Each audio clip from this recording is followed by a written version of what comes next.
Je demande maintenant à Isabelle Arnaud de nous rejoindre. Alors, pour Isabelle, le CV il est un peu long. Médecin urgentiste, lieutenant-colonel des sapeurs-pompiers, 11 missions en pays étrangers. Elle est Légion d'honneur.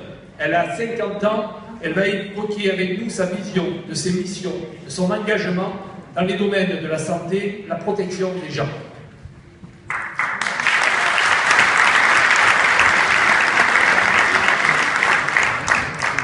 Bonsoir à toutes et à tous. Alors je suis née à Beaucaire un jour de Sainte-Barbe, patronne des sapeurs-pompiers, il y a 50 ans. Alors inutile de vous dire que régulièrement, de façon récurrente, mes collègues de travail me disent « Oui, mais Isa, toi tu es tombée dans la marmite quand tu étais petite, certes. Mais toute ressemblance ou similitude avec un personnage de BD, pour ne pas le citer, est totalement et physionomiquement fortuite. Fille, petite fille et arrière-petite fille de paysans, mes racines terriennes demeurent ma plus grande fierté.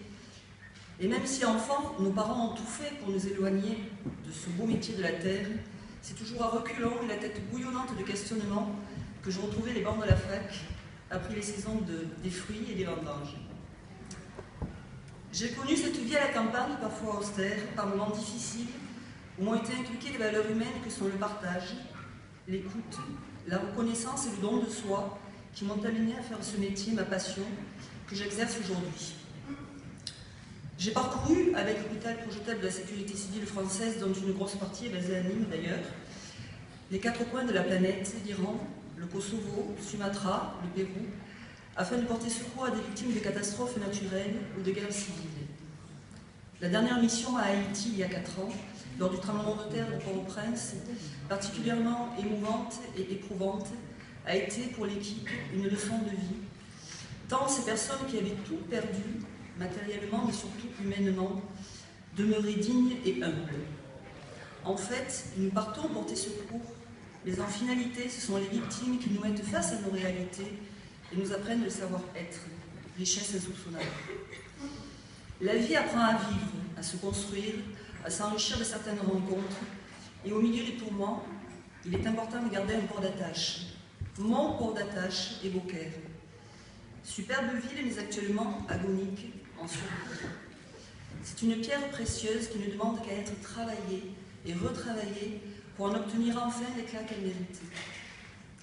Soyons avec Christophe les artisans besogneux de cette transformation. La tâche n'est pas simple car nous partons d'un héritage plus que précaire. Mais quel honneur, quelle satisfaction de redonner vie à ce joyau qu'est notre ville. Pour cela, il faut un maître d'œuvre qui connaisse parfaitement son ouvrage et qui, mieux que Christophe, peut s'atteler à cette tâche. La réponse est personne. Il a su pour cela s'entourer d'une équipe dynamique, de tout horizon, qui veut et qui va se battre avec un vrai programme, elle. Je parlais de valeurs humaines, de partage, d'écoute, de don de soi. Aucune autre personne, il a démontré durant toute sa campagne, par son dévouement, son honnêteté, sa droiture, est actuellement capable de tenir ce cap. Ou bien si ces personnes existent, nous ne les connaissons pas encore.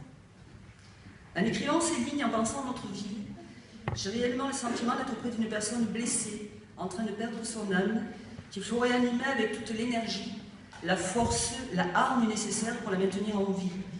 Dans ce cas, la lutte est parfois difficile, mais on ne lâche rien, et nous ne lâcherons rien.